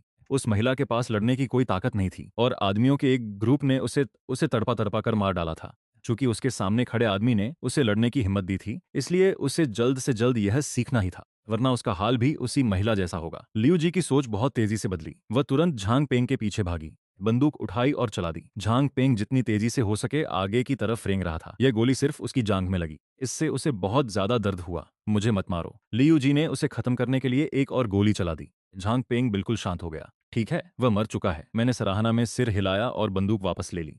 होश में आने के बाद लियू जी ने धीरे धीरे इस बात को स्वीकार कर लिया कि उसने किसी का खून किया है। उसके पेट में हो रही हलचल को अब और रोकना नामुमकिन था। उसने अपना सिर घुमाया और जोर जोर से उल्टियां करने लगी। मैं आखिरी गुर्गे के पास गया। नहीं बॉस, दादाजी आप ही मेरे असली दादाजी हैं, मुझे मत मारो। मैं हार मानता हूँ। अब से आप जिसे काटने को कहेंगे मैं उसे काट लूंगा। प्लीज मेरी जान बख्श दो। काफी देर बाद लियू जी, जिसने तब तक उल्टियां की जब तक कि उसके पेट में कुछ भी बाकी नहीं बचा, आखिरकार लाल आंखों के साथ मेरे पास आई। उसने कुछ कहना चाहा, लेकिन बोलने की हिम्मत नहीं हुई। आखिरकार, चले जाओ, घर जाओ। मैं मुड़ा और वुडोंग की तरफ चल पड़ा। लियू जी जमीन पर बिखरी लाशों और उन लोगों को घूरती रही जिन्हें ब्रदर ने मारा था। कल लॉन्ग्स, उसका इरादा धीरे धीरे मजबूत होता गया। मुझे जिंदा रहना होगा, चाहे कुछ भी हो जाए। हमें नहीं पता था कि गूडोंग और उसका गैंग अभी कहाँ है। हम उनसे बिल्कुल भी नहीं मिले। घर पहुंचते ही लियू जी जम गई। डाइनिंग टेबल पर हर तरह के सी फूड और बियर रखे थे। खुशबूदार चावल अभी भी भाप छोड़ रहे थे। घर एकदम साफ सुथरा था। हवा में तंबाकू और हल्की मीठी खुशबू मिली हुई थी। सबसे बड़ी बात, यहाँ बहुत गर्माहट थी। जब सूही ने मुझे वापस आते देखा तो उसने तुरंत झुककर मेरा स्वागत किया। आपका स्वागत है मास्टर। तभी लू जी ने सूही के चेहरे को ध्यान से देखा। वह उसकी खूबसूरती देखकर हैरान रह गई। कितनी सुंदर है। यह नई मेड है। इसे यहाँ के कायदे समझा दो। मैं नहीं चाहता कि तुम दोनों में से कोई भी गड़बड़ करे। यह बोलने के बाद मैं टेबल पर बैठ गया और खाना खाने लगा। जी मास्टर, सूही ने जवाब दिया और लू जी की तरफ देखा। वह भी लू जी की खूबसूरती देखकर चौंक गई। कितनी खूबसूरत औरत है। इसका फिगर तो मुझसे भी बेहतर है। एक पल के लिए सूही को डर लगा। उसे अपना दबदबा दिखाने का यह मौका नहीं गंवाना था। वह इस लड़की को मास्टर्स का सारा प्यार नहीं लेने दे सकती थी। मेरे साथ आओ, बाथरूम जाकर पहले खुद को साफ करो। यह कहकर वह अपने घुटनों के बल बाथरूम की तरफ चलने लगी। लू जी अपनी जगह जम गई। वह बस 2 कदम आगे बढ़ने ही वाली थी कि सूही ने रुककर उसे घूर कर देखा। एक बार अगर जब तुम इस दरवाजे के अंदर आ गई तो तुम मास्टर की मेड हो। मेड कोड का पहला नियम, मास्टर की परमिशन के बिना तुम्हें खड़े होने या चलने की इजाजत नहीं है। लूजी उसके सख्त रवैये से डर गई। उसने दरवाजा पटककर बाहर निकलने के बारे में सोचा, लेकिन जो अभी हुआ और मेरे पास जो बंदूक थी उसे याद करके वह तुरंत सूही की तरह घुटनों पर बैठ गई। मैं सूही द्वारा छीले गए मैंटिस श्रिम्प खा रहा था और मजे में अपना सिर हिलाया। लगता है यह मेड बहुत जल्दी सीख रही है। इसमें कोई शक नहीं कि वह एक सोशल एलिट थी। वह नई पहचान में बहुत जल्दी ढल जाती है। वह तारीफ की हकदार है। बाथरूम में सूही ने ध्यान से लूजी को साफ किया। दोनों चुपचाप रहीं। देखा क्यों? यह कमरा। ऐसे सवाल मत पूछो जो तुम्हें नहीं पूछने चाहिए। तुम्हें मास्टर की इज्जत और डर दोनों रखना होगा, वरना तुम्हें पता भी नहीं चलेगा कि तुम कब मर गई। लूजी चुप हो गई। वह समझ नहीं पा रही थी कि ऐसी हालत में आने के लिए सूही ने क्या क्या सहा होगा। सूही ने लूजी के फिगर को देखा। उसकी असुरक्षा की भावना और बढ़ती गई। उसने बिना सोचे ही अपने हाथों से उसे जोर से रगड़ा। रुको, तुम्हें क्या लगता है कोई हमें बचाने कब आएगा? ये बात फिर कभी मत कहना। मास्टर के साथ रहने का मतलब है कि हम पहले ही बच गए हैं। क्या तुम्हें अभी तक समझ नहीं आया? हम जैसी औरतें, अगर हमारे पास मास्टर न हो तो तुम्हें क्या लगता है हमारा क्या होगा? आधे घंटे बाद लियू दाई सू हूं के पीछे बाहर आई। मैंने भी बस खाना खत्म ही किया था। मैंने एक ऑस्ट्रेलियन लॉबस्टर पकड़ा और उसके सामने फेंक दिया। बहुत बढ़िया। लू जी ने जब यह देखा तो उसे थोड़ी जलन हुई। किसने सोचा था कि तुम इस मुसीबत के दौर में गर्मा गर्म ऑस्ट्रेलियन लॉबस्टर खा सकोगे? यह तो बहुत ही ज्यादा लग्जरी है। मैंने उसकी तरफ देखा और धीरे से मुस्कुराने लगा, सिस्टम पैनल पर दिए गए डेटा को देखते हुए। मैं खुश हुए बिना नहीं रह सका। ऐसा लगता है कि सभी स्ट्रीमर सिर्फ ब्यूटी फिल्टर्स पर निर्भर नहीं थे। कुछ के पास असल में ऐसी शक्ल है जो इसे सच साबित करती है। जीवन कम्युनिटी में हालात और खराब होते जा रहे थे। हर बिल्डिंग का अपना एक गुंडा था। उन्होंने हिंसक गैंग बना लिए थे, बिल्कुल माफिया की तरह, और पूरी बिल्डिंग पर कब्जा कर लिया था। बर्फ इतनी मोटी थी कि वह एक गद्दे की तरह काम कर रही थी। अगर तुम नीचे कूदते तो तुरंत नहीं मरते। ज्यादातर लोग बर्फ में गहरे धंस जाते थे, या तो दम घुटने से मर जाते या फिर जमा देने वाली ठंड में धीरे धीरे मौत का इंतजार करते। चीखें और रोने की आवाजें लगातार गूंज रही थीं। सबके दिमाग खराब करते हुए वो डोंग की तरफ लिन हाओ ने 1 दर्जन से ज्यादा लोगों को कमरे में बुलाया। सप्लाई के अलावा हमने 20 से ज्यादा ऐसे लोगों को भी लिया है जो काम कर सकते हैं। अगला कदम, हम प्लान के मुताबिक चलेंगे।